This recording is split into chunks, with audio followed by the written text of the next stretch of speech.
నమస్కారం Zee TV news కి స్వాగతం. ముందుగా ముఖ్యాంశాలు. దక్షిణ నియోజకవర్గం 35వ వార్డులో పర్యటించిన స్థానిక ఎమ్మెల్యే వంశీకృష్ణ శ్రీనివాస్ ఎన్నికల ముందు ఇచ్చిన హామీలు నెరవేర్చి దక్షిణ నియోజకవర్గ అభివృద్ధికి కృషి చేస్తానని వెల్లడి. కర్నూలు చౌదరిలో అత్యంత ఘనంగా జరుగుతున్న జగన్నాథ రథోత్సవ వేడుకలు. నరసింహ అవతారంలో భక్తులకి 5వ రోజు దర్శనమిచ్చిన జగన్నాథుడు.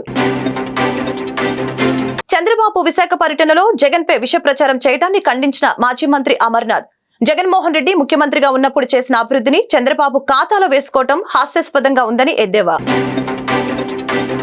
చంద్రబాబు విశాఖ పర్యటనపై స్పందించిన పెందుర్తి ఎమ్మెల్యే పంచకల్ల రమేష్ బాబు. పంచగ్రామాల సమస్య తాడిగ్రామ తరలింపు త్వరలో పరిష్కారం అవుతుందని స్పష్టం. పెందుర్తి రైతు బజార్లో సబ్సిడీ స్టాల్ ప్రారంభించిన ఎమ్మెల్యే పంచకర్ల. నిత్యావసర వస్తువుల ధరల నియంత్రణకు ప్రభుత్వం ఎల్లవేళలా కృషి చేస్తుందని వెల్లడి. ఎన్నికల్లో ఇచ్చిన హామీలు నెరవేర్చి ప్రజల రుణం తీర్చుకుంటానని దక్షిణ ఎమ్మెల్యే వంశీకృష్ణ శ్రీనివాస్ తెలిపారు. దక్షిణ నియోజకవర్గం 35వ వార్డులో దక్షిణ incharge Seethamraju Sudhakar, corporator Villuri Bhaskar, ward TDP అధ్యక్షులు బొచ్చ రామిరెడ్డితో కలిసి పూర్ణ మార్కెట్, దుర్గాలమ్మ ఆలయం పరిసర ప్రాంతాల్లో పర్యటించారు. ఈ సందర్భంగా స్థానిక ప్రజలను వంశీకృష్ణ శ్రీనివాస్ సమస్యల్ని అడిగి తెలుసుకున్నారు. అనంతరం ఎమ్మెల్యే వంశీకృష్ణ, దక్షిణ ఇన్ఛార్జి సీతంరాజు సుధాకర్ మాట్లాడారు. తమ ప్రభుత్వంపై ఎంతో నమ్మకంతో అత్యధిక మెజారిటీతో గెలిపించిన ప్రజల నమ్మకాన్ని వమ్ము చేయకుండా త్వరలో అన్ని సమస్యలు పరిష్కరిస్తామని తెలిపారు. ఈ కార్యక్రమంలో టీడీపీ నాయకులు, చిన్న రెహమాన్, కూటమి నాయకులు, కార్యకర్తలు పాల్గొన్నారు.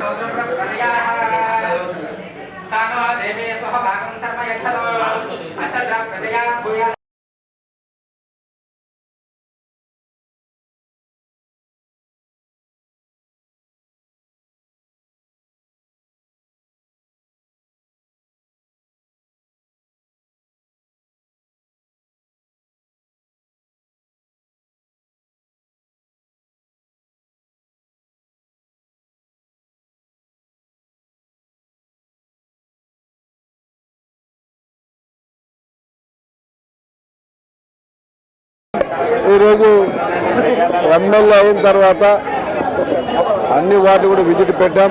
మొట్టమొదటిగా 35వ వార్డులో ఇవాళ నేను, సుధార్ గారు, స్థానిక కార్పొరేటర్ విల్లూరి భాస్కరరావు గారు, జనసేన నాయకులు, వార్డు ప్రెసిడెంట్లు, టీడీపీ నాయకులు అందరం కూడా ఇవాళ ఏవైతే ఎలక్షన్ ముందు మేము హామీలు ఇచ్చామో, ఎక్కడైతే మేము ఇవాళ ప్రజల్ని కలవాలనుకున్నామో ఆ ప్లేస్లన్నీ కూడా విజిట్ చేసి ఇచ్చిన ప్రతి హామీని కూడా నెరవేర్చడానికి ఇవాళ నాంది పలికాం.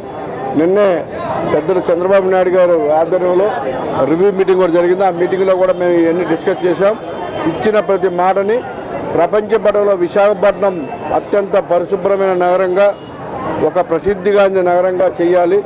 మీరందరూ కూడా ఎదిగే కొద్దీ ఒదిగి ఉండి ప్రజలకు ఏవైతే హామీలు ఇచ్చారో ప్రతి ఒక్కటి కూడా నెరవేర్చే విధంగా ముందుకు వెళ్ళాలని చెప్పేసి ఆయన కూడా మాకు సూచించడం జరిగింది.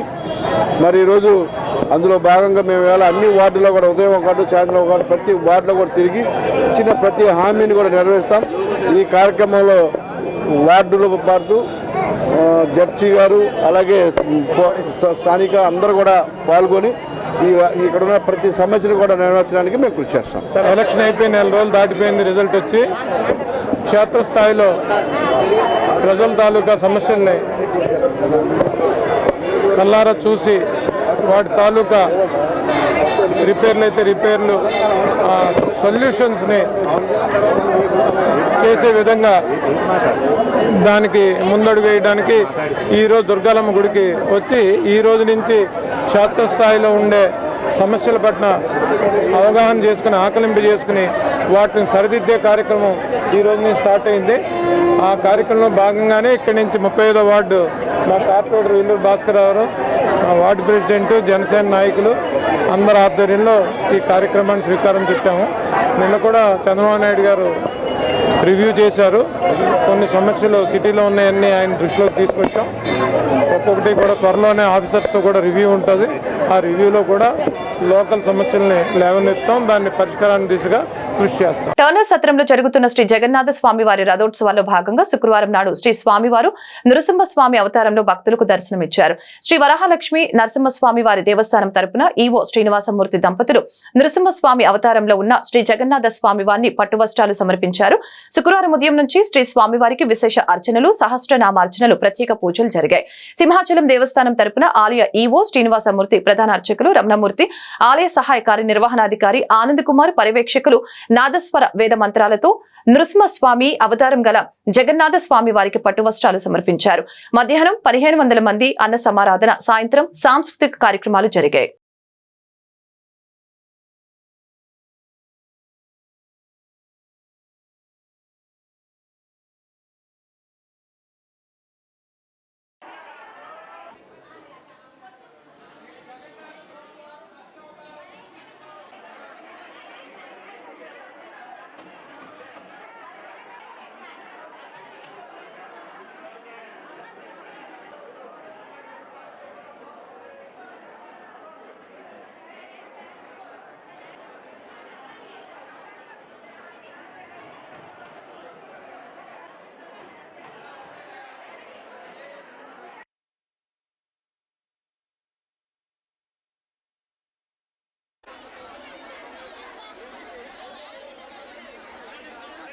నిత్యాయ పరమాత్మనే సముద్ర ప్రాణనాథాయ శ్రీ జగన్నాథాయ మంగళం. ఓం శ్రీ జగన్నాథాయ నమః. రథయాత్ర మహోత్సవాలు ఈ రోజున 5వ రోజు. ఇంద్రజన్ మహారాజు యొక్క మందిరంగా పిలువబడేటువంటి టన్నచౌటి కళ్యాణ మండపంలో జరుగుతున్న ఈ ఉత్సవాల్లో భాగంగా ఈరోజు 5వ రోజున స్వామివారి నరసింహ అవతారంలో దర్శనమిస్తున్నారు. అధర్మం ప్రబలినప్పుడు ధర్మాన్ని రక్షించడం కోసం, అధర్మాన్ని నశింపజేయడం కోసం, తన భక్తుల్ని తాను కాపాడుకోవడం కోసం స్వామివారి అవతారాలు ఎత్తూ ఉంటారు. అదేవిధంగా రాక్షస సంతతి అయినప్పటికీ హిరణ్యకశిపుడు కుమారుడైన ప్రహ్లాదుడు తన భక్తులు కావాలని నిశ్చయ భక్తితో సేవిస్తే ఆయన పలుకుతాడనే నిదర్శనంగా తన భక్తుల్ని తను రక్షించడం కోసం, ఆయన లోకరక్షణార్థం దేవతలను కాపాడుకోవడం కోసం, రాక్షస సంహారం చేయడం కోసం స్వామివారు నరసింహ రూపంలో ఈరోజు దర్శనమిస్తున్నారు. నమస్తే, నా పేరు టి రాజగోపాల్ రెడ్డి. నేను టౌన్ కొత్త రోడ్ జగన్నాథ స్వామి దేవస్థానం ఈయోగా పనిచేస్తున్నాను. టౌన్ కొత్త రోడ్ జగన్నాథ స్వామి దేవస్థానం రథయాత్ర మహోత్సవాల సందర్భంగా ఈరోజు స్వామివారు నరసింహ అవతారంలో భక్తులకు అందరికీ దర్శనమిస్తున్నారు. ఉదయం 6 గంటల నుంచే భక్తులు లైన్లో నిలబడి దర్శనం చేసుకుంటున్నారు. ఈరోజు సింహాచల దేవస్థానం తరపున ఈఓ శ్రీనివాసమూర్తి గారు దంపతులు, అలాగే ప్రధాన అర్చకులు రమణమూర్తి గారు వచ్చి జగన్నాథ స్వామికి మనకి పట్టు వస్త్రాలు సమర్పణ చేయడం జరిగింది. మధ్యాహ్నం ఈరోజు అన్నదానం సుమారు 1500 మందికి ఏర్పాటు చేయడం జరిగింది. భక్తుల తాకిడి ఎక్కువ ఉంటుంది కాబట్టి ఈరోజు. అలాగే సాయంత్రం కూడా 3 గంటల నుంచే ఈరోజు సాంస్కృతిక కార్యక్రమాలు కూడా ఏర్పాటు చేయడం జరిగింది. రేపు జగన్నాథ స్వామివారు వామన అవతారంలో భక్తులందరికీ దర్శనమిస్తారు. భక్తులందరూ కూడా అధిక సంఖ్యలో వచ్చి సెలవు దినం కూడా కాబట్టి జగన్మోహన్ రెడ్డి ముఖ్యమంత్రిగా రాష్ట్రంలో చేసిన అభివృద్ధి పనులన్నీ ముఖ్యమంత్రి చంద్రబాబు నాయుడు తాను చేసినట్లుగా చెప్పుకోవటం హాస్యాస్పదంగా ఉందని మాజీ మంత్రి గుడివాడ అమర్నాథ్ వ్యాఖ్యానించారు. స్థానిక వీజీఎఫ్ లో శుక్రవారం ఏర్పాటు చేసిన విలేకరుల సమావేశంలో ఆయన మాట్లాడారు. 4వసారి ముఖ్యమంత్రిగా బాధ్యతలు చేపట్టిన చంద్రబాబు వచ్చే 5 సంవత్సరాలలో రాష్ట్రంలో చేపట్టనున్న అభివృద్ధి కార్యక్రమాల గురించి మాట్లాడటం మానేసి జగన్మోహన్ రెడ్డిపై విష ప్రచారం చేయటమే కాకుండా ఇప్పటి వరకు తమ ప్రభుత్వంలో జరిగిన అభివృద్ధిని తనదిగా చెప్పుకుంటూ రాష్ట్ర ప్రజల్ని చంద్రబాబు మభ్యపెడుతున్నారని అన్నారు. రాష్ట్రంలో ఏ అభివృద్ధి చేయకుండానే చేసినట్లు చెప్పుకునే మార్కెటింగ్ స్కిల్ చంద్రబాబుకి మాత్రమే ఉందని అమర్నాథ్ ఎద్దేవా చేశారు. ఒక పత్రికా కార్యాలయంపై దాడి చేసి మీడియాని కూడా భయపెట్టే ప్రయత్నం చేస్తున్నారని, ఇటువంటి చర్యల్ని మానుకోవాలని మాజీ మంత్రి అమర్నాథ్ హితో పలికారు. ప్రభుత్వం 4వసారి ముఖ్యమంత్రిగా బాధ్యతలు చేపట్టినటువంటి చంద్రబాబు నాయుడు గారు మొట్టమొదటిసారిగా వారు ప్రమాణ స్వీకారం చేసిన తర్వాత నిన్న ఉత్తరాంధ్ర పర్యటనకు విచ్చేసినటువంటి సందర్భంలో వారు చేసినటువంటి కొన్ని వ్యాఖ్యలు, అలాగే ఉత్తరాంధ్ర మీద వారికి ప్రేమ ఉన్నట్టుగా ఆయన 45 సంవత్సరాల రాజకీయ జీవితంలో 4వసారి ముఖ్యమంత్రిగా బాధ్యతలు చేపట్టిన తర్వాత కూడా గతంలో ఏమీ చేయనటువంటి వ్యక్తి వచ్చి ఇప్పుడు మళ్ళీ ఈ ప్రాంత ప్రజల మీద సవత్తల్లి ప్రేమ చూపించేటువంటి ప్రయత్నం చేసినట్టుగా కనబడింది. సహజంగా ముఖ్యమంత్రి అయినా గతంలో పనిచేసినటువంటి సందర్భంలో చేపట్టినటువంటి కార్యక్రమాల గురించో లేదా ఈ ప్రాంతం మీద, ఎందుకంటే ఉమ్మడి రాష్ట్రానికి ఆయన 9 సంవత్సరాలు ముఖ్యమంత్రిగా, తర్వాత రాష్ట్ర విభజన జరిగిన తర్వాత మొట్టమొదటిసారిగా ఆయనకి రాష్ట్ర ప్రజలు అవకాశం ఇచ్చారు. ఆ 5 సంవత్సరాలు కూడా కేవలం ఒక ప్రాంతం మీద, ఒక ప్రాంతం గురించి, ఆ ప్రాంతంలో ఆయన చేపడుతున్నటువంటి, ఆయన పార్టీకి సంబంధించినటువంటి పెద్దలు చేపట్టినటువంటి కొన్ని కార్యక్రమాల గురించి తపన పడినటువంటి కార్యక్రమాలు మనం చూసాం. సరే, ఏదేమైనప్పటికీ వారు ముఖ్యమంత్రిగా తొలిసారి ఉత్తరాంధ్ర వచ్చినప్పుడు భవిష్యత్ కార్యక్రమాలు ఏంటి అనేటువంటివి చెప్పాల్సినటువంటి బాధ్యత, రానటువంటి కాలంలో ఈ ప్రాంతానికి ఏం చేస్తాం అనేటువంటిది చెప్పాల్సినటువంటి బాధ్యత సహజంగా ఉంటుంది. కాబట్టి అవన్నీ పక్కన పెట్టి ఇంకా జగన్మోహన్ రెడ్డి గారిని నిందించేటువంటి కార్యక్రమం, ఈ ప్రాంతానికి వైఎస్ఆర్ కాంగ్రెస్ పార్టీ ప్రభుత్వం గతంలో 5 సంవత్సరాలు ఏదో అన్యాయం చేసినట్టుగా వారు చిత్రీకరించేటువంటి ప్రయత్నం మనం చూసాం. ముఖ్యంగా అందులో Bhogapuram international airport, Bhogapuram international ఎయిర్పోర్ట్కి సంబంధించి 2019లో వైఎస్ఆర్ కాంగ్రెస్ పార్టీ అధికారంలోకి వచ్చేటువంటి సమయానికి 2200 ఎకరాలు ఏదైతే భోగాపురం ఇంటర్నేషనల్ ఎయిర్పోర్ట్కి సంబంధించి నిర్మాణం చేపట్టాలని చెప్పి నిర్ణయం తీసుకున్నామో, అందులో ఆ రోజు మేము అధికారంలోకి వచ్చినటువంటి సమయానికి ప్రభుత్వం చేతిలో ఉన్నటువంటిది కేవలం 377 ఎకరాలు. 377 ఎకరాలు మాత్రమే ఆ రోజు ప్రభుత్వం ఆధీనంలో, ఆ 2200 ఎకరాల్లో 377 ఎకరాలు మాత్రమే ప్రభుత్వం ఆధీనంలో ఉంది. దాదాపు మిగిలిన 1850, 1900 ఎకరాలు అసలు ప్రభుత్వం ఆధీనంలో లేదు, రైతుల ఆధీనంలోనే ఉంది. కానీ ఆ రోజు ప్రజల్ని మభ్యపెట్టడానికి 2019 ఫిబ్రవరి 14 ఒక శిలాఫలకం వేసేసి అప్పుడు కూడా ప్రజల్ని మభ్యపెట్టేటువంటి ప్రయత్నం చేశారు. సరే, తర్వాత ప్రజలు ఏ రకంగా నిర్ణయం తీసుకున్నారో మనం చూసాం. ఇప్పటికి కూడా ఆయన చేసినటువంటి కార్యక్రమంగానే దాన్ని చిత్రీకరించడం అనేటువంటిది చాలా ఆశ్చర్యానికి గురి చేస్తుంది. ఎందుకంటే గత సంవత్సరం మే 3వ తారీఖున అనుకుంటా భోగాపురం ఇంటర్నేషనల్ ఎయిర్పోర్ట్కి సంబంధించి ఆ రోజు ముఖ్యమంత్రిగా ఉన్నటువంటి జగన్మోహన్ రెడ్డి గారు, దానికి సంబంధించినటువంటి I&I మినిస్టర్గా ఉన్నటువంటి నేను కానీ, లేదా కేంద్ర మంత్రివర్యులుగా ఉన్నటువంటి పెద్దలు జ్యోతిరాదిత్య సింధియా గారు దానికి పూర్తి స్థాయిలో అన్ని అనుమతులు తీసుకున్న తర్వాత పూర్తి స్థాయిలో నిర్మాణానికి ఏ రకమైనటువంటి ఆటంకాలు లేవు అని చెప్పి ముఖ్యమంత్రిగా బాధ్యతలు చేపట్టిన తర్వాత తొలిసారి విశాఖ వచ్చిన నారా చంద్రబాబు నాయుడు స్థానిక ప్రజా సమస్యలపై స్పందించి వాటి పరిష్కారానికి ఆదేశాలు ఇవ్వటం రానున్న 5 ఏళ్లలో సుపరిపాలనను నాందిగా పరిగణిస్తుందని తెలిపారు. పెందుర్తి ఎమ్మెల్యే పంచకర్ల. సింహాచలం పంచగ్రామాల భూ సమస్య, తాడి గ్రామం తగరలింపు వంటి సమస్యలు త్వరలో పరిష్కరించబడుతున్నాయని ఆయన పేర్కొన్నారు. నిన్న ముఖ్యమంత్రి గారి పర్యటనలో కొన్ని నిర్ణయాలు అధికారులకి, ప్రజాప్రతినిధులతో ఎయిర్పోర్ట్లో రివ్యూ చేసి ముఖ్యమైన కొన్ని నిర్ణయాలు నిన్న తీసుకోవడం జరిగింది.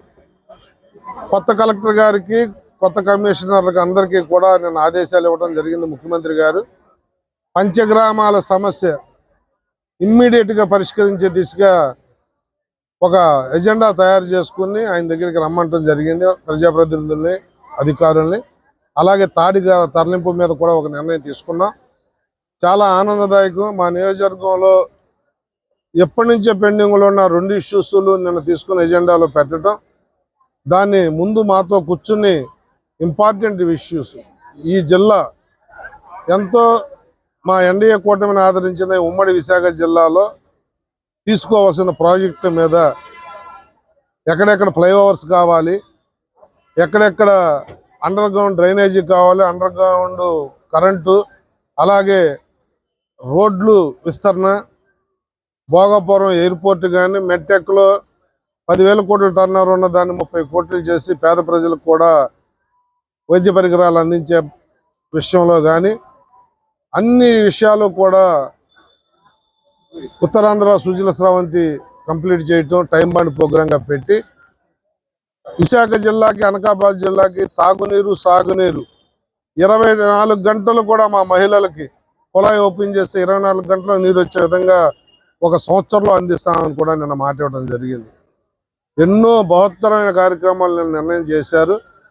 మరి ముఖ్యమంత్రి గారికి ఈ జిల్లా పట్ల ఉన్న ప్రేమకి ధన్యవాదాలు తెలియజేస్తూ మరి ముఖ్యంగా మేము ఆనందపడే విషయం ఏంటంటే సింహాచలం పంచగ్రామాల సమస్య, తాడి గ్రామం తరలింపు ఇవన్నీ కూడా మాకు నచ్చిన విషయాలు కాబట్టి మేము కోరుకునే విషయాలు కాబట్టి ముఖ్యమంత్రి గారికి ధన్యవాదాలు. నిత్యావసర వస్తువుల ధరలు నియంత్రణకు ప్రభుత్వం ఎల్లవేళలా కృషి చేస్తుందని పెందుర్తి ఎమ్మెల్యే పంచకల్ల రమేష్ బాబు తెలిపారు.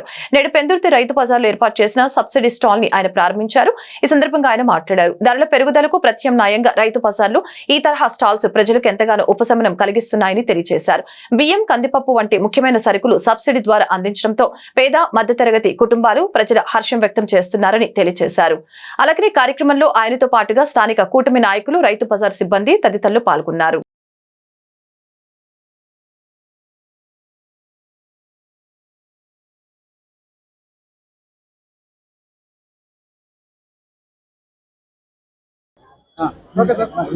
మా ప్రభుత్వం వచ్చిన తర్వాత ఈ ఎన్డీఏ ప్రభుత్వం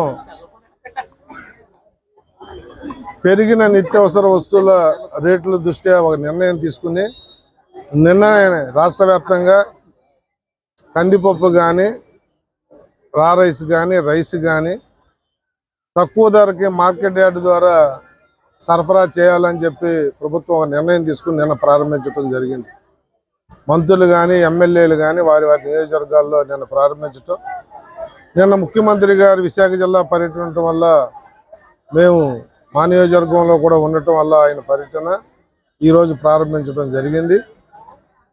మరి కందిపప్పు కేజీ 120 రూపాయలకి, రా రైస్ 48 రూపాయలు, మామూలు రైస్ 49 రూపాయలు కేజీకి ఇవ్వటం, ఎవరైతే పేదవారు ఉన్నారో, మధ్యతరగతి వాళ్ళు ఉన్నారో వాళ్ళకి కనీసం కందిపప్పు మీద ఒక 20 రూపాయలు, రైస్ మీద 10 నుంచి 15 రూపాయలు మార్జిన్ ఉండే విధంగా ప్రభుత్వం నిర్ణయం తీసుకోవటం, నాణ్యమైన తూకంలో తప్పులు లేకుండా నాణ్యమైన రైసు కందిపప్పు ఇచ్చి ప్రజలను ఆదుకోవాలని చెప్పి ముఖ్యమంత్రి చంద్రబాబు నాయుడు గారు తీసుకున్న ఈ మంచి నిర్ణయానికి ధన్యవాదాలు తెలియజేస్తూ ప్రజలందరూ కూడా ఈ అవకాశాన్ని సద్వినియోగం చేసుకోమని చెప్పి మార్కెట్ యార్డ్ ద్వారా మేము చేస్తున్న ఈ సరఫరాని సద్వినియోగం చేసుకోమని చెప్పి పిలుపునిస్తాం. జీవీఎంసీ 93వ వార్డు కార్పొరేటర్ కన్నా ఆధ్వర్యంలో విరాట్ నగర్, పల్లి నారాయణపురం, గొల్ల నారాయణపురం, గణేష్ నగర్ కాలనీలో సుమారు 2 కోట్ల రూపాయల ఖర్చుతో ప్రారంభించిన రోడ్లు, డ్రైన్ల పనుల్ని భూమి పూజ చేసిన పెందుర్తి కూటమి శాసనసభ్యులు పంచకల్ల రమేష్ బాబు ముందుగా గొల్ల నారాయణపురంలో ఉన్న పోలమాంబ ఆలయంలో ప్రత్యేక పూజలు నిర్వహించారు. ఈ సందర్భంగా రమేష్ బాబు మాట్లాడారు. ఎన్నికల సమయంలో ఎన్నికల కోడ్ వల్ల మరి ఇతర కారణాల వలన కాంట్రాక్టర్లు ముందుకు రాక ఆగిపోయిన అన్ని పనుల్ని వెంటనే మళ్లీ చేపడుతున్నామని తెలియజేశారు. 93వ వార్డు కార్పొరేటర్ కన్నా గారి ఆధ్వర్యంలో 1,93,00,000 రూపాయల పనులకి భూమి పూజ చేసే కార్యక్రమం చేపట్టారు. గౌరవ మేయర్ గారు, గౌరవ కార్పొరేటర్ రాబర్తి కన్నా గారు, నేను పెద్దలందరూ కూడా వార్డు పెద్దలందరూ పాల్గొనడం జరిగింది. ఏదైతే ఎలక్షన్లో కొన్ని వర్కులు శాంక్షన్ అయి కూడా ఎలక్షన్ కోడ్ వల్ల కానీ కాంట్రాక్టర్లు ముందుకు రాక ఆగిపోయిన వర్కులు కానీ అన్నీ కూడా మళ్ళీ చేపడతామని చెప్పి ప్రజలకు తెలియజేస్తూ తప్పకుండా ఆగిన పనులు, వదిలేసిన పనులు అన్నీ కూడా టేకప్ చేస్తాం. మౌలిక వసతులు కలిగించడంలో చంద్రబాబు నాయుడు గారి ప్రభుత్వం రాజీ పడదు, ఎన్డీఏ ప్రభుత్వం అని చెప్పి తెలియజేస్తూ మరి ఈరోజు 1,93,00,000 అంటే తక్కువేం కాదు. ప్రతిపక్షంలో ఉన్న ఆయనకున్నటువంటి అనుభవంతో కన్నా గారు శాంక్షన్ చేయించిన వర్కులు ఇవి. ఇంకా కూడా నిన్న మొన్న కూడా అధికారులతో రివ్యూ పెట్టుకున్నాం. ఏ వార్డుల్లో ఇంకా ఏవే పనులు మిగిలిపోయి అన్నీ కూడా శాంక్షన్ చేయిస్తా. నిన్నే ముఖ్యమంత్రి గారు వైజాగ్లో రివ్యూ తీసుకున్నారు. అభివృద్ధి సంక్షేమంలో రాజీ పడే ప్రసక్తి లేదు అని చెప్పి తెలియజేయటం, అలాగే నేను తీసుకున్న రివ్యూలో అధికారులు ప్రజాప్రతినిధులు అందరినీ భాగస్వామ్యం చేసి మన నియోజకవర్గానికి సంబంధించి సింహాచలం పంచగ్రామాల సమస్య తాడి గ్రామం తరలింపు మీద పెద్ద ఎత్తున ఆదేశాలు జారీ చేశారు. ఇది ఒక శుభ పరిణామం. త్వరలో అది కూడా పరిష్కారం అవుతుందని మనస్ఫూర్తిగా విశ్వసిస్తూ ఆ దిశగా వారం రోజుల్లో అధికారుల్ని నన్ను ఎంపీ గారిని కూడా మీటింగ్ రమ్మన్నారు. తప్పకుండా పంచగ్రామాల సమస్యకి న్యాయమైన అందరికీ ఆమోదయోగ్యమైన పరిష్కారం తెస్తామని మాటిస్తాం. ప్రజారోగ్య వేదిక అల్లూరి సీతారామరాజు విజ్ఞాన కేంద్రం ఆధ్వర్యాన మెడికవర్ హాస్పిటల్ సౌజన్యంతో ఉచిత వైద్య శిబిరం నిర్వహించారు. ప్రముఖ స్త్రీల వ్యాధి నిపుణులు డాక్టర్ వైఎల్ నర్సింగరావు శిబిరాన్ని ప్రారంభించారు. ఈ సందర్భంగా వారు మాట్లాడుతూ కోవిడ్ వచ్చిన తర్వాత ముఖ్యంగా హృదయ సంబంధం, బీపీ, షుగర్, క్యాన్సర్ వంటి వ్యాధులు ప్రబలుతున్నాయని తెలిపారు. ప్రారంభ దశలో గుర్తించి చికిత్స తీసుకుంటే మంచిదని తెలిపారు. ప్రజారోగ్య వేదిక రాష్ట్ర కార్యదర్శి టి కామేశ్వరరావు మాట్లాడారు. రాబోయే కాలంలో ఈ రకమైన వ్యాధులు పెరుగుతాయని, వీటిని గుర్తించి చికిత్స తీసుకుంటే మరణాలు అరికట్టవచ్చని తెలియజేశారు. కార్యక్రమంలో మెడికవర్ హాస్పిటల్ వైద్యులతో పాటు సిఐటియు మహిళా సంఘం నాయకులు పాల్గొన్నారు.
Former professor and head of the department gynaecology, King George hospital.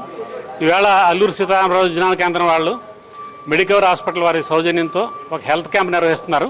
దాంట్లో general checkup, heart checkup, BP checkup, దాంతోపాటుగా స్త్రీలలో గర్భాశయ క్యాన్సర్ నివారించడం కోసం క్యాప్స్పిర్ అనే టెస్ట్, క్యాన్సర్ ప్రివెన్షన్కి ఆ టెస్ట్ కూడా చేస్తున్నారు. అందరికీ ఈసీజీ కూడా తీస్తున్నారు. ఈ విధంగా అలా ఈ విజ్ఞాన కేంద్రం వారు, అల్లూరు విజ్ఞాన కేంద్రం వాళ్ళు చాలా కాలం నుంచి రెగ్యులర్గా medical camps, health awareness camps, స్త్రీలలో ఎస్పెషల్లీ క్యాన్సర్ ప్రివెన్షన్కి టెస్టులు కానీ ట్రీట్మెంట్స్ కానీ ఆ గైడెన్స్ ఇస్తూ ఈ ప్రజాసేవ కార్యక్రమాలు బాగానే చేస్తున్నారు. ఇవాళ ఈ క్యాంప్ని ఇప్పుడు ప్రారంభిస్తున్నాం. వచ్చిన అందరికీ, డాక్టర్లకి అందరికీ కృతజ్ఞతలు తెలియజేస్తున్నాం. నేను doctor YL Narasingarao, former gynaecology, head of the department, King George Hospital. Hello sir, I'm doctor Kalyani from medical hospital. ఇక్కడ క్యాంప్ కండక్ట్ చేయడం జరిగింది. ముఖ్యంగా ఏంటంటే పాప్స్మియర్ ఇవన్నీ కండక్ట్ చేస్తున్నాం అనమాట. మెయిన్గా ఇలాంటి క్యాన్సర్ ఇష్యూస్ ఇవన్నీ వీటి కోసం అవేర్నెస్ కోసం ఇక్కడ పాప్స్మియర్ అవి కండక్ట్ చేస్తున్నాం. ఇంకా మిగతా ఇది కూడా చేస్తున్నాం. 30 years దాటిన వాళ్ళందరికీ ఇక్కడికి రావాలన్నమాట చేస్తున్నాం. ఆంధ్రప్రదేశ్ వర్కింగ్ జర్నలిస్టుల ఫెడరేషన్, ఏపీ బ్రాడ్కాస్ట్ జర్నలిస్టుల అసోసియేషన్ల విశాఖ జిల్లా సర్వసభ్య సమావేశం శనివారం నిర్వహించనున్నామని ఏపీయూడబ్ల్యూజే నగర అధ్యక్షులు పి నారాయణలు తెలిపారు. ఇందుకు సంబంధించిన ఏర్పాట్లపై శుక్రవారం జీటీవీతో మాట్లాడారు. శనివారం ఉదయం శ్రీ కన్యా థియేటర్ వద్దనున్న సింకా గ్రాండ్ లో ఈ సమావేశం జరుగుతుందని తెలిపారు. ప్రధానంగా సమావేశంలో జర్నలిస్టుల పెండింగ్ సమస్యలపై చర్చించడం జరుగుతుందని తెలిపారు. అంతేకాకుండా సుదీర్ఘకాలంగా పెండింగ్ లో ఉన్న జర్నలిస్టుల ఇళ్ల స్థలాల కేటాయింపునకు సంబంధించిన సమావేశంలో తీర్మానం చేస్తామని అన్నారు. దీనికి రాష్ట్ర ప్రభుత్వానికి తమ రాష్ట్ర నాయకుల ద్వారా నివేదిస్తామని తెలిపారు. ముఖ్యమంత్రి చంద్రబాబు నాయుడు, ఉప ముఖ్యమంత్రి పవన్ కళ్యాణ్ దృష్టికి కూడా తీసుకువెళ్లనున్నట్లు తెలిపారు. అనంతరం విశాఖ అర్బన్ యూనిట్ నూతన కార్యవర్గం ఎన్నికలు నిర్వహిస్తామని తెలిపారు. ఈ సర్వసభ సమావేశానికి వర్కింగ్ జర్నలిస్టుల ఫెడరేషన్ రాష్ట్ర ప్రధాన కార్యదర్శి జి ఆంజనేయులు ముఖ్య అతిథిగా హాజరు కానుండగా, జాతీయ జర్నలిస్టుల సంఘం కార్యదర్శి హోదాలో గంట్ల శ్రీనుబాబు ఎన్నికల రిటర్నింగ్ అధికారిగా వ్యవహరించనున్నట్లు చెప్పారు. కావున ఈ సర్వసభ్య సమావేశంలో సభ్యులంతా పాల్గొని జయప్రదం చేయాలని కోరారు. నా పేరు పోతు మహంతి నారాయణ్. నేను Andhra Pradesh working journalist federation Visakhapatnam జిల్లా అధ్యక్షుడిగా పనిచేస్తున్నాను. ఆంధ్రప్రదేశ్ వర్కింగ్ జర్నలిస్టుల ఫెడరేషన్ ఏర్పడి దాదాపు 17 ఏళ్ళు పూర్తయింది. మనం విశాఖపట్నం అర్బన్ కమిటీ మొన్నటి వరకు ఉండేది. ఈ జిల్లాలు బైఫికేషన్ అయ్యాక విశాఖపట్నం జిల్లా కమిటీకి తొలిసారిగా మనం ఎన్నికలు నిర్వహించుకుంటున్నాం.